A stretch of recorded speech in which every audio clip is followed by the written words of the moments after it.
menemani Maria, bersatu hati dengan Maria, mencintai Maria, menghibur Maria. Dapat kita bayangkan orang yang melakukan pekerjaan ya tetapi dengan wajah yang tidak nyaman, hati yang tidak nyaman itu kan rasanya tidak enak. Dan itu tidak dirasakan oleh Santo Yusuf. Ini juga saya mengatakan ini bukan hanya pendidikan iman biasa, tetapi pendidikan iman yang sungguh-sungguh berakar dan merubah kepribadian.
Yusuf.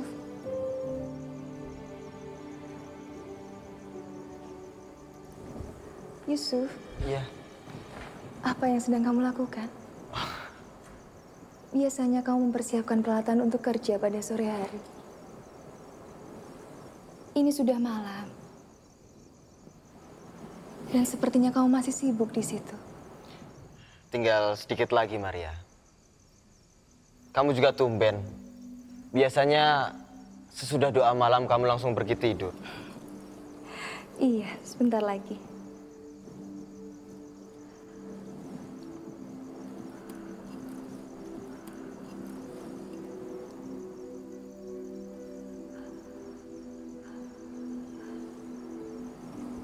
Aku ingin bicara. Kok bareng? Kalau begitu kamu dulu saja yang bicara.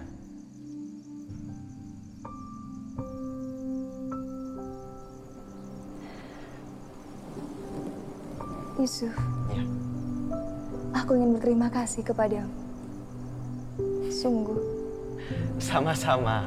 Tapi terima kasih untuk apa?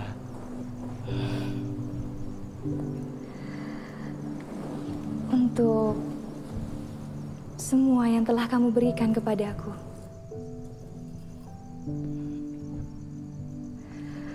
Untuk menerima keadaanku apa adanya.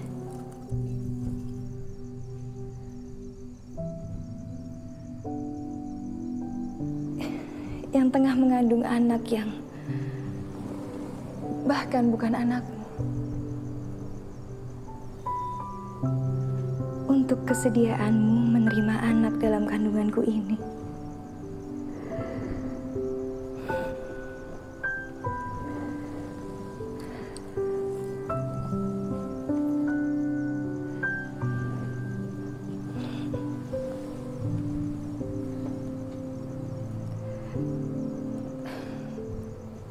Untuk pendampingan, penjagaan, pemeliharaanmu kepadaku.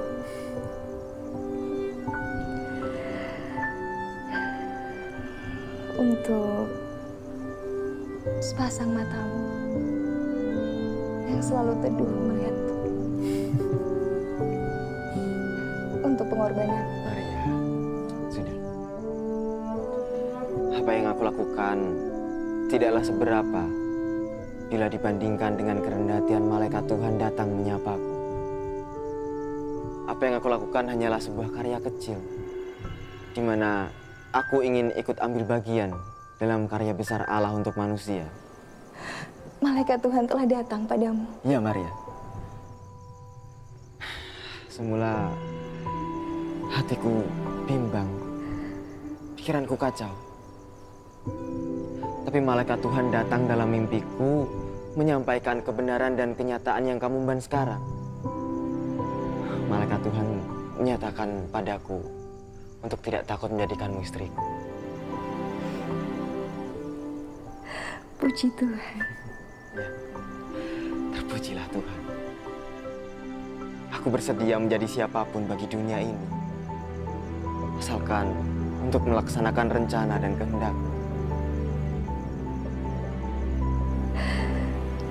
Yusuf, terima kasih.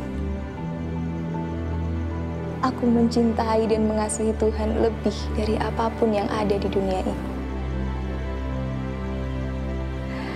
Juga di sepanjang hidupku. Tidak akan ada seorang pun yang mampu mencegah kasihku kepada Tuhan. Namun, Yusuf, aku pun sungguh menyayangimu. Karena penghormatanmu yang sungguh besar terhadapku. Tidak akan aku biarkan siapapun yang akan menyapa dan menyentuhmu secara tidak hormat kepadamu, Maria. Aku pun menyayangimu dengan segenap hatiku dan hormatku kepadamu. Aku akan menjagamu, menyertaimu, dan berdua kita akan membesarkan anak tunggal kita hingga tiba saatnya. Baiklah. Tadi kamu juga akan mengatakan sesuatu. Sekarang giliran. Aku mendengar Kaisar Agustus telah memerintahkan semua warga di dunia untuk melakukan cacah jiwa. Aku berencana mengajakmu cacah jiwa di Bethlehem. Ini kesempatan yang baik agar siapapun bisa tercatat. Yang terpecah dapat dipertemukan kembali. Kapan kita berangkat? Bagaimana kalau besok? Baiklah, Yusuf. Menurutmu, kapan waktunya kamu akan melahirkan? Maksudku, kita akan segera pulang ke rumah supaya kamu dapat melahirkan di tempat yang nyaman di sini. Aku tidak tahu, Yusuf. Tapi aku mau untuk melakukan perjalanan untuk cacah jiwa ini bersamamu. Kamu tidak usah terlalu mengkhawatirkanku. Terima kasih, Maria. Kalau begitu, sekarang istirahatlah, ya.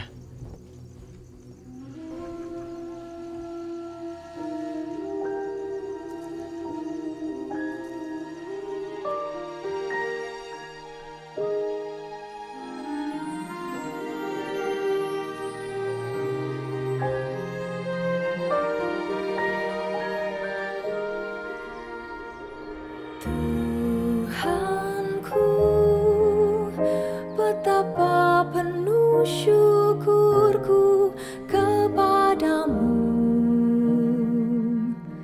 Semua yang terjadi atas kehendak-Mu sempurna. Oh, sempurna.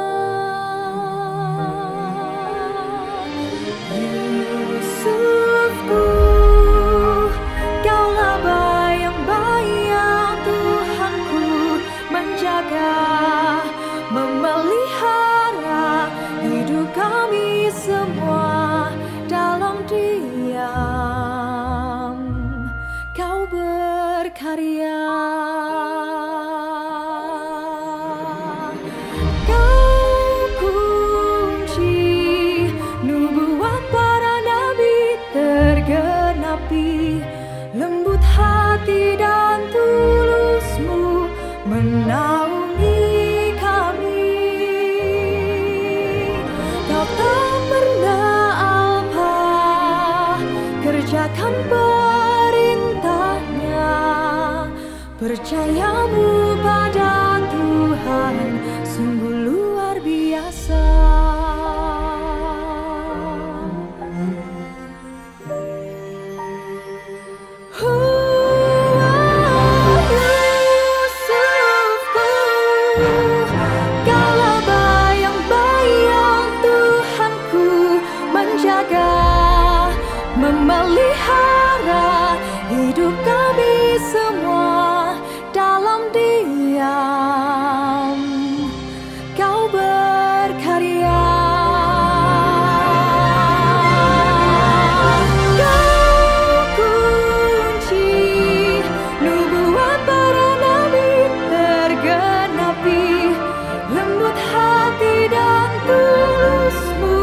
menaungi kami.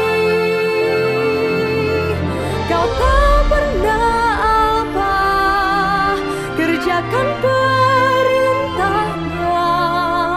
Percayamu pada Tuhan sungguh luar biasa. Oh Yusufku dalam diam,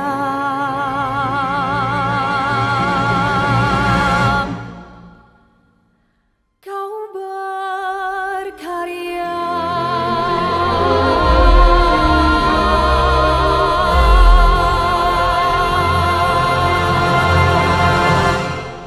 Kita sambil melangkah ke scene berikutnya, bagaimana kita memang lebih kemarin mengekspos soal Yusuf, artinya pergumulan Yusuf ya, menerima Maria, antara menerima dan tidak dan sebagainya. Yang saya tangkap dari penjelasan Romo sebelumnya bahwa ada kematangan rohani pada diri Yusuf, demikian juga tentu saja Maria ya. Saya ingin mengambil sisi itu, kematangan rohani dua jiwa ini, itu dalam konteks hari ini kita mesti bagaimana nih? Selain kita berbicara bahwa iyalah Maria dan Yusuf sudah dipilih oleh Tuhan kok, pastilah dia tahan dan sebagainya. Itu jawaban yang ngawur aja. Tapi barangkali kematangan rohani ini menjadi prasyarat barangkali ketika kita mau membina rumah tangga ya. Betul. Dalam konteks bagaimana kita mempersiapkan kematangan rohani itu, Romo. Ya. Kematangan rohani itu memang tidak bisa lahir sesaat. Ya. Tetapi lahir dan diusahakan sejak dari awal ya. Kita tahu bahwa tradisi Yahudi itu sangat menekankan pendampingan iman sejak kecil. Ya, seperti di dalam kitab Ulangan bab 6 itu katakan, ajalah anak-anakmu ketika kamu bangun tidur, pergi tidur, ketika kamu pergi dengan anak-anakmu, ketika kamu ada di mana kamu terangkan tentang Allah. Nah, jadi pewarisan iman dari keluarga, terutama bapak ke anak laki-laki, itu terus terjadi sampai anak itu mengalami atau berusia sekitar 12 tahun. Ya.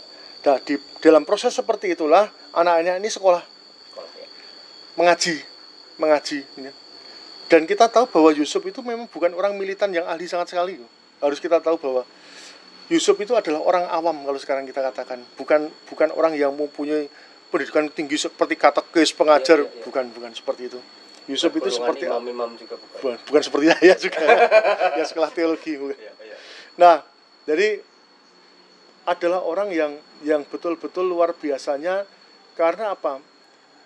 Dari proses pendidikan yang biasa itu nampaknya bapak ibunya Yusuf itu mengajar Yusuf itu dengan cara yang berbeda. Jadi pengajaran imannya itu adalah pengajaran iman soal makna, bukan soal apalan. Kalau pengajaran iman apalan itu jadinya ya apalan, tetapi aplikatif dan kemudian ada nilainya, aplikatif dan kemudian ada nilainya. Kalau boleh saya harus katakan seperti ini, apa yang diajarkan oleh Tuhan Yesus sendiri itulah sebetulnya apa yang diajarkan oleh Yusuf. Dan apa yang diajarkan oleh Yusuf itulah yang diajarkan oleh bapak ibunya Yusuf kepada Yusuf. Pengajaran iman artinya yang secara logika tidak akan jauh-jauh dari itu ya. Oke. Ya. Karena ini kan menyangkut soal ketajaman menangkap kehendak Tuhan dalam setiap peristiwa. Ya, dalam kehendak peristiwa. Dan itu unik ya. Ya seperti Yusuf ini kan mempunyai ketajaman luar biasa bukan karena didikan spontan kemudian Roh Kudus tercurah padanya, malaikat datang. Ya, itu baru bahwa melihat Yusuf itu juga bisa dari melihat Yesus sebetulnya ya. Ah, itu cerminnya. Iya, betul. Like son, like father. Iya, betul. Ya memang Bapak Yusuf itu adalah figur yang mengajar seperti Yesus mengajar. Dan itu kan mengajar dengan cara berbeda dengan orang-orang Yahudi kebanyakan. Mengajar dengan pemaknaan yang lebih mendalam dan mampu melihat kehadiran Tuhan dalam setiap peristiwa sesulit apapun. Dan ini bukan hanya pengajaran iman loh ya. Tapi pengajaran kehidupan yang lebih kompleks daripada pengajaran iman. Dan dia bertahan, bisa berjuang di segala situasi. Satu itu ya. Kalau kita melihat soal Yusuf mau melepaskan Maria dan menikahi kemudian menceraikannya itu lebih mudah. Itu solusi yang paling gampang. Istilahnya paling gampang itu Maria tidak akan celaka. Kemudian Yusuf juga tidak akan mencemarkan nama istrinya ya. Tetapi untuk mengambil Maria sebagai istri itu hal yang lebih berat daripada sekedar itu. Karena apa? Bagaimana dia mencintai orang yang, ya betul dia mencintai orang, mencintai Maria. Tapi menjadikan Maria sebagai istri itu kan bukan hanya formalitas, tetapi sungguh-sungguh mencintainya. Artinya betul-betul mencintainya dan menyayangi Maria. Dalam kondisinya seperti itu. Kalau mencintai Maria, itu berarti juga mencintai anak yang dikandung di dalam diri Maria. Nah, ini tidak mudah.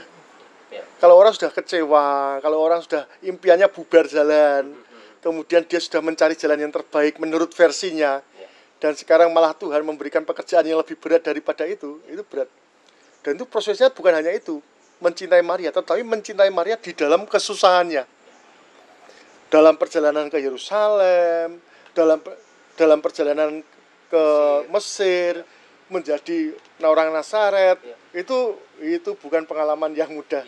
Dan kecintaan Yusuf itu justru ada di dalam karyanya, di dalam tindakannya. Menemani Maria, bersatu hati dengan Maria, mencintai Maria, menghibur Maria. Dapat kita bayangkan, orang yang melakukan pekerjaan, ya tetapi dengan wajah yang tidak nyaman, hati yang tidak nyaman itu kan rasanya tidak enak. Dan itu tidak dirasakan oleh Santo Yusuf. Ini juga saya mengatakan, ini bukan hanya pendidikan iman biasa, tetapi pendidikan iman yang sungguh-sungguh berakar dan merubah kepribadian. Itu saya membayangkan aja, kita hanya membayangkan hasilnya ya. Tetapi bagaimana proses itu dididik sejak dari awal itu kan, kita hanya bisa membayangkan betapa luar biasanya orang tua mereka itu. Bahwa mereka itu sampai mampu membuat seorang anak itu mempunyai jiwa yang luar biasa. Tidak mengejar kesuksesan di dalam hidup, tidak mengejar untung di dalam hidup, tidak mengejar prioritas pribadi dalam hidup, tetapi betul-betul mau dedicated untuk Tuhan, full tanpa reserve ya. Iya, sesulit apapun. Itu hebat itu.